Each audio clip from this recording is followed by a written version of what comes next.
I am Aspasia Karras. I am in the media.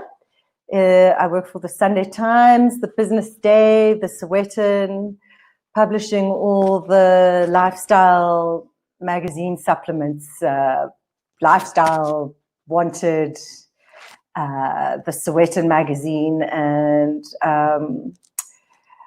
I'm so happy to be doing this. So I don't know about you, but personally, I found the relationship between home, they told me to hold this little microphone like this, spending time at home and spending time, like the whole relationship between home and work and the outside, the public space, has been a very complicated experience, especially for 5 months. And I found that a lot of the work that was on at the Turbine Art Fair was really dealing with these questions. And those are the pieces that have really made me pause and think and really engage with them. The other thing that was really interesting for me was just the experience of domesticity. You know, suddenly I am much more in it and have had to think about it, finding myself, you know, I used to go off to work and spend a vast majority of my day outside the home. And I think a lot of the stuff in this particular exhibition, Tactile Visions, Woven, spoke to those things. So I thought, let me just dive right in and we can have a conversation. You can send me some messages and we can talk about it. But just the ideas in this particular exhibition, the works were really very moving. So there, Charlene Khan was the curator. And what she did was she basically got a whole lot of artists together to deal with the theme of making stuff. And a lot of this is like women's work, you know, which I find so interesting. Beading, I mean, we have a strong heritage in South Africa of beading, and I found also very interesting the relationship between beads and, well, there is a colonial heritage to this stuff. I mean, when the beads arrived, and so this exhibition really made me think about that. I mean, this Piliswa Lila's work was so fascinating. It looks like masks or dresses. The masks are interesting, just given what we're experiencing. Nono Motloki's work. Now, this is where I really paused, and I actually, it's a video. I don't know if we can play it. Maybe we should play it a bit. But this video made me cry. And I'll tell you why shortly, but watch it a bit. Mani. Mama Holo. Why is our phone like at the Hallis our phone?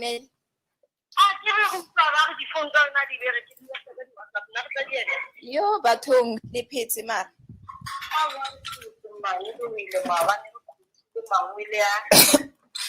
Oh, we rang.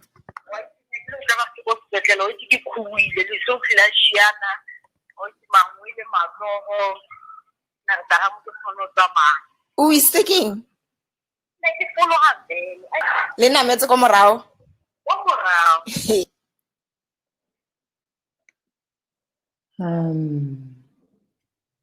Let me try and go back. So what is fascinating about this, which was so beautiful, is firstly her work. You can see here, those are kind of almost tea towels that she's printed. She's a honor student at Wits. And this just spoke to me. It was so powerful. Firstly, because I have had this conversation. My mother lives in Greece, and I phone on the phone and say, oh, Mom, you know, once a year I make baklava. And here she's making some kind of feast food for one, and she has to call for the recipe. So she's calling for the recipe, and there's there's a care that comes to this like kind of very beautiful domestic scene, which I love, where you're with your mother and you're discussing recipes that have been passed down over generations. And obviously making baklava, or even making this particular thing that she's making, is for festivities. And so I think on one level it just touched me that, you know, the festivities have been on pause at the moment, and especially now, given now our festivities are on pause. But also just sorry, I have to go back because I can't work out how to get back there. So our festivities are on pause. Our mothers are far away from us, in some instances very far away. But it was also what she was saying, which is so much easier to have a conversation with your mother about the recipe than to have the conversation about life, about important things, and, you know, mediating your relationship through, you know, a very normal, very domestic scene. It was deeply moving on so many levels. And so even though I actually really know how to make the baklava now, I find myself still calling my mother and working through the recipe and the way that she works through it here. So Le Dombolo, for one, I just found this an immensely moving artwork and so beautiful. I don't know if you can see, but I'm sitting in front of an artwork by Frances Goodman. And Frances Goodman has her entire kind of span of work has been taking kind of women's areas, like, you know, she takes nails, the acrylic nails, and makes beautiful sculptures. She takes the sequins and that are hand sewn and makes these beautiful scenes. There's a series that she's working on now with eyelashes. And I just love the idea of taking material that is ordinary, that is also kind of often understood as, well, it's women's stuff. It's a bit frivolous, or a bit, it's not important, and giving it its place. So, and really telling women's stories through it. And these stories are very deep. I mean, I also find them deep in my culture. In Greek culture, you probably know the story of Penelope waiting for Odysseus, weaving for 10 years, and what she wove in the morning, she unweaves in the evening. And that story is so rich with the idea of what the home is, what the woman's role in the home has been. I was thinking about Mary Wollstonecraft, who wrote about how women's work has been, the women have been put into the sentimental, you know, area, into sensibility. That is our space, and men have been the rational beings. And I think both politically and personally, this exhibition really made me think about all of that. And I absolutely loved the work of Wilhelmine de Villiers here, It was like she's hand-stitched all these things on vintage domestic linen. I mean, apart from the fact that they're just so luscious and beautiful, here are some details. The stories she's telling in them, let's see, I think there's more in the room. Die Bruid, her bride. Here she talks. I also found this experience of looking at the stuff like this, looking at the work, because I mean, I am the fan of the opening night party. I realized one of the last things that I did before the lockdown was go to the Cape Town Art Fair. And I love those parties, but this experience of being embedded in the work here has been very interesting. It's been a much more contemplative experience. Like I said, I started crying when I was watching that video of Nono's, which was very, very beautiful. And it's quite intimate. It's a very intimate way of looking at art. And also it's a rabbit hole, my goodness. So like I found myself deep in the videos, I was like, I'm never getting out of here. So I just want to show you one last person on this exhibition, which I also found immensely beautiful and interesting. Oh, here's another. These are the Wilhelmine de Villiers, man en vrouw. I mean, these hand towels. And I mean, it's the sheer, like, sort of domesticity of this thing. Here is a hand towel. And everyone has one in their kitchen. But she's layered these stories and the manifestations, and they speak to each other so beautifully. Just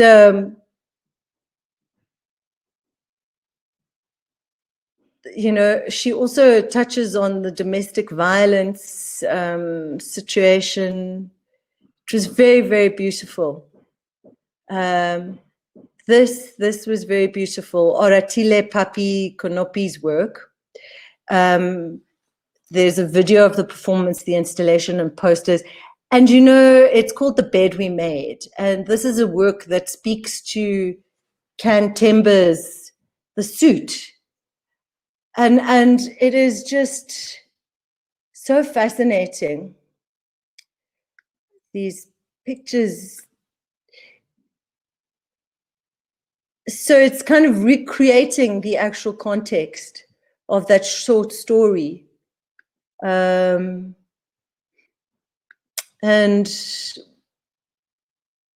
here are, you know, they're almost posters of the story. So he's speaking to Cantemba. It was a very beautiful thing. Here is Lebohang's lace on a kind of lace work, the doilies, which, you know, you remember from your granny's home. It's an immensely beautiful exhibition. And this was very interesting because these are wearable, delicate paper guns. Because there's always that woman in the family who is basically saying all the things that you don't want to hear. That's what I understood, and I found that very interesting. Badassery. How beautiful is that? I mean, she's basically pulling a finger with a gun. I just found that really interesting. Scott Eric Williams' work is made out of shoelaces that you've seen from the 80s. How beautiful. And Tanya Peterson, these are very much from her family, but I just want to go to the last one, like, because I could dwell on these for a very long time. They're all beautiful. But let me scroll through to Mary Sibande's work.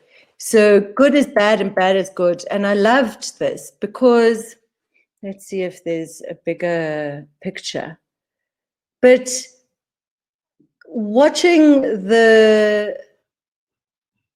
she has this avatar called Sophie, who we've seen in those big Victorian dresses. I mean, and it's fascinating to see the evolution of this woman, this avatar. I love this heart. And she's like a samurai warrior.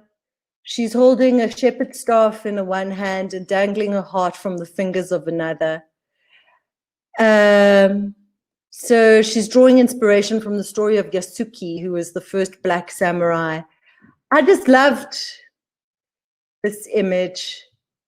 And she talks about using the color red to embody righteous anger and to be a catalyst of change. And I think there is something so angry about this moment, which I also found so interesting, and righteous anger, which we deserve. I mean, this figure made me think about I think it was earlier this week, maybe on Monday, that was a year since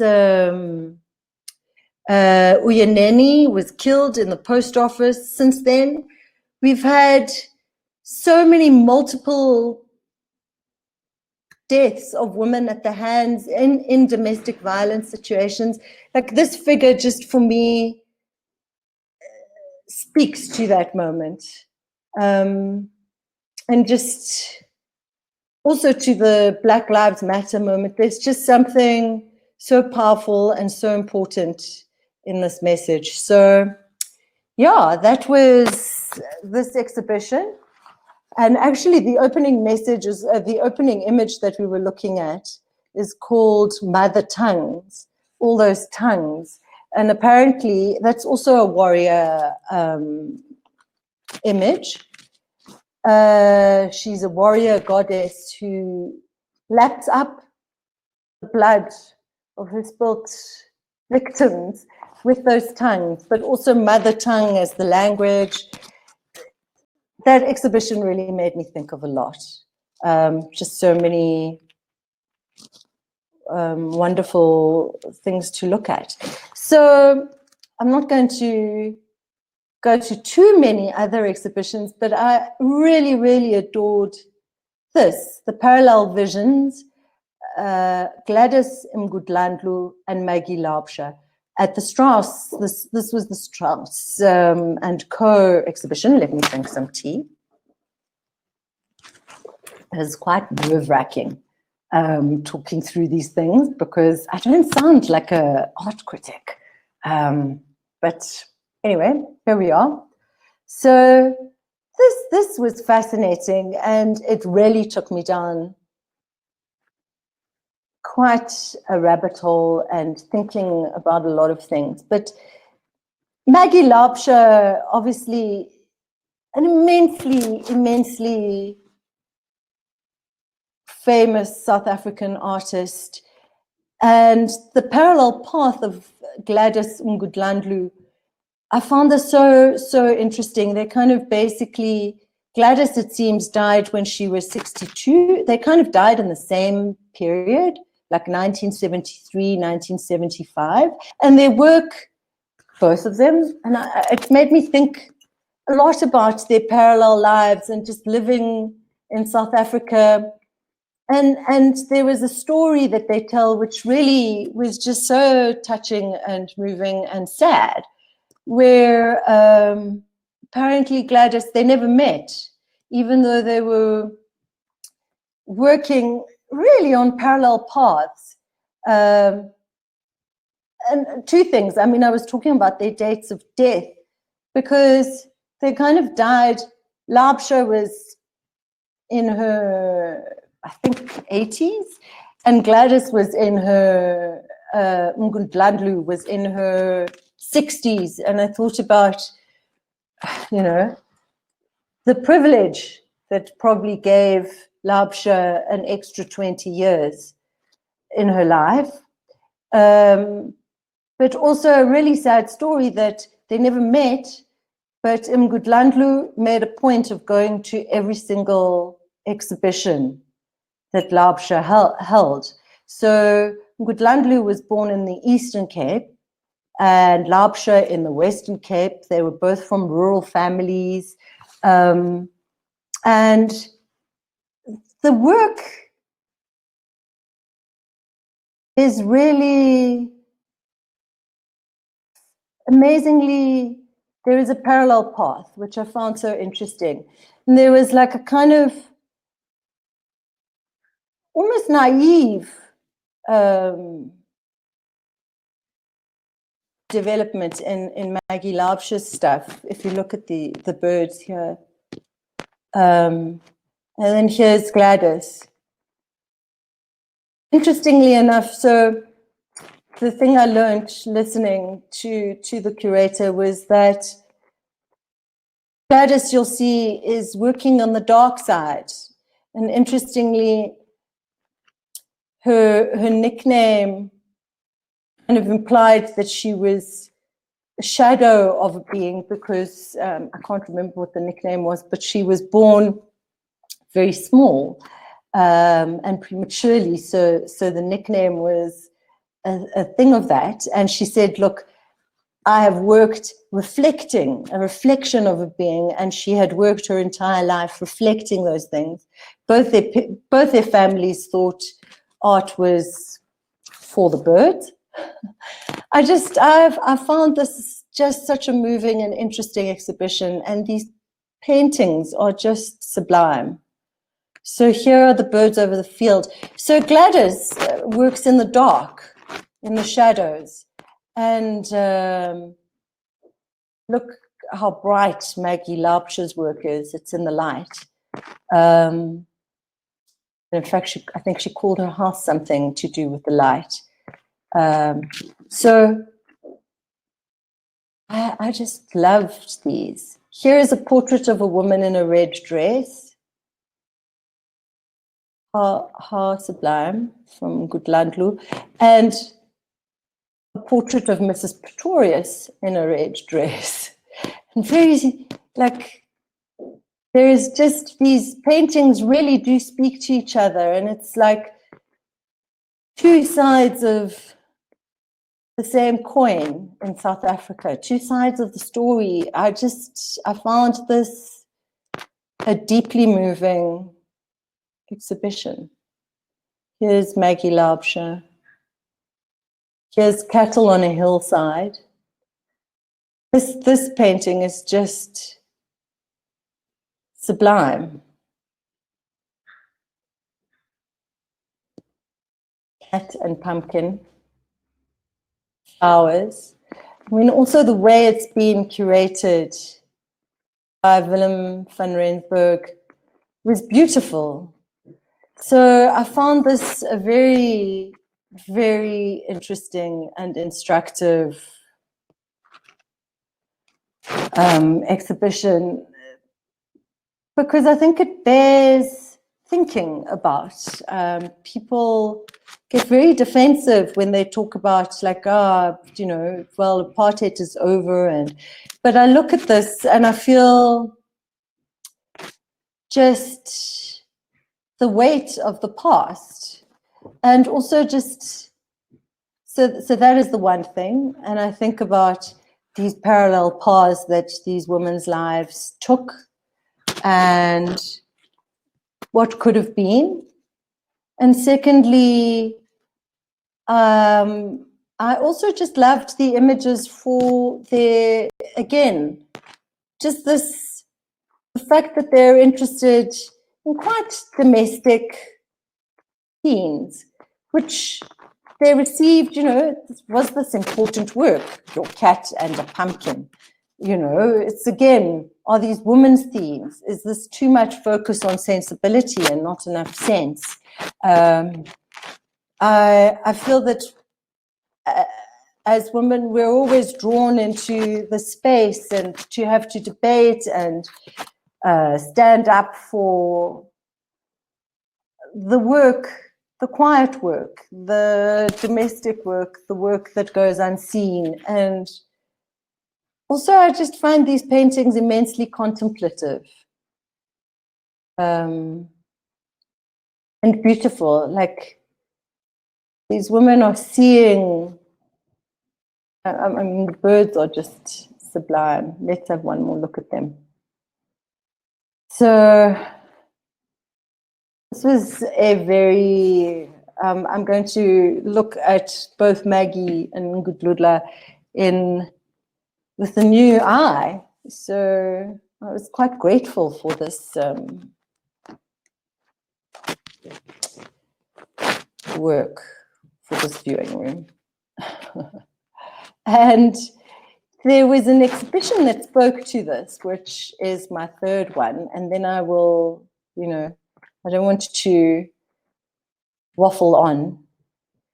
But there are the tongues that I was speaking of.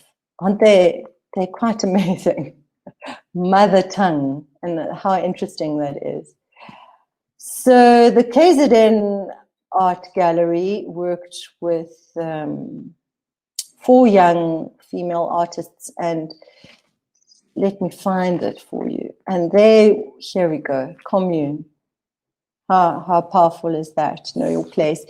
And they spoke to that exhibition, the Laubscher and Lobscher, however you say it, and Ngudludla work. So they decided, it's called a collective introspection. I love that. By 4 young female KwaZulu-Natal artists, Vuyolwethu Ndakisa, Kylie Wenzel, Mandisa Buthelezi, and Carla Nixon. So it was a collaboration, and it looked at communal gatherings of women, the kind of community the KZN seeks to foster. Well, we haven't had much of that. But here are the North Beach pigeons, which I think from Kylie Wenzel, which speak to those, all those birds that we saw. And of course, I mean, something that all these birds made me think of was that during this time, nature has kind of been bleeding into the city in a much more active way. And apparently all sorts of birds, definitely there are more birds in the gardens, but people have been witnessing birds in Johannesburg that haven't been seen before. And I thought that was really interesting. One of them was the shrike. Now I can't remember what kind of shrike, but apparently it doesn't come to Joburg this far into Joburg at all. And the way I quite love, because they look very innocent, but they are carnivorous birds, the shrikes, and they're quite small, and they take their victims and impale them on branches. So people who are bird watchers have been seeing the kills, and I quite like that about birds. There's something quite primal about them. With eyes downcast, this is a bird that appears to have had met with its fate. This is, I find, a very beautiful piece of work. It's paper and glue. But the kind of like innate savagery of birds, I mean, they are directly descendant from the dinosaurs. And I feel like there's something interesting about them also as, let me just go back to the birds, as women, because I think people undervalue the birds, see them as fripperies titivating in the tree. And in fact, I love the story of the shrike. They're quite powerful. They have intent, murderous intent in that case. Here, this is very beautiful. Your body is a temple, which I just think speaks for itself. The faces I put on different occasions. I love this. It also makes me think of those ancient Roman death masks. Apparently, people would put them in their houses, in the entrance halls, take them, cast them from their dead relatives, and they would go back generations. I find this very beautiful, and terracotta and glaze, and I love the piece of it. Is she alive? And also how I feel the mask at the moment. This speaks to that for me. Pretty glow. This is just lovely. And I loved these inkjet on teco cotton rag. Again, like I haven't seen this in the flesh, but it's such a beautiful image. But it speaks to, tradition, culture, young womanhood. This unsolicited advice just made me laugh so much. Carry your burdens with strength. And I thought this speaks to this moment. It is brilliant because people have been giving you advice. There are all sorts of people who have embraced the lockdown and suddenly they're living their best lives. I really related to this. I found this very funny and very amusing, both those things. So unsolicited advice, carry your burdens with strength. Here's, again, like grooming, the self-care and the care that comes in family and community. This is the role that women play. We have to, obviously this is also tied up with ritual, but hair and ritual, and again, this speaks to the weaving and the other exhibition. These are very beautiful images, but it's been interesting to talk with all my girlfriends over this period of time. The men all grew beards or their hair, long hair, but women have quite struggled, like with the ritual of going to the hair salon, which is like your private time, and this lack of it, the inability to grooming is quite a spiritual thing. And I think this is common in all cultures. I don't know why I'm thinking of the Romans, but when they got married, also they would carve, the mother would take a spear through the hair, and there was something very ritualistic and beautiful about that act. But hair is crucial in women's lives. And I love that. Women to women, these plates, again, taking the domestic and really investigating it. This is just these very humble plates. The food we eat, the meals we've cooked, everything has taken on new significance in this time. So those were really my thoughts. I thought I'd just focus on those three exhibitions because I felt they spoke to each other. There is so much in this art fair.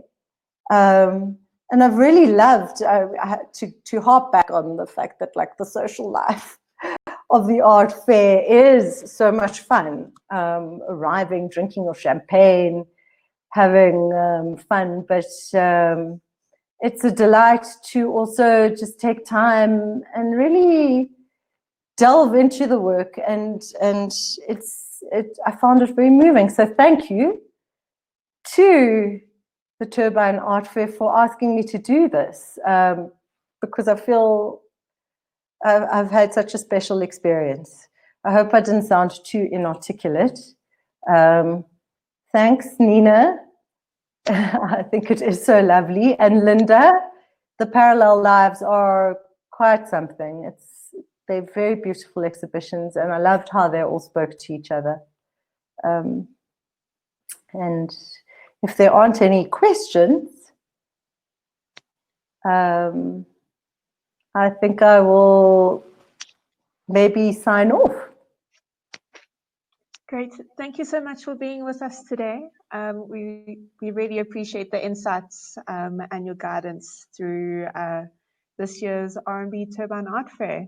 Thank you. I hope I didn't sound completely nuts. Not at all. That was great. Thank you, and thanks to all of our guests as well. Thank you. Yes. Okay.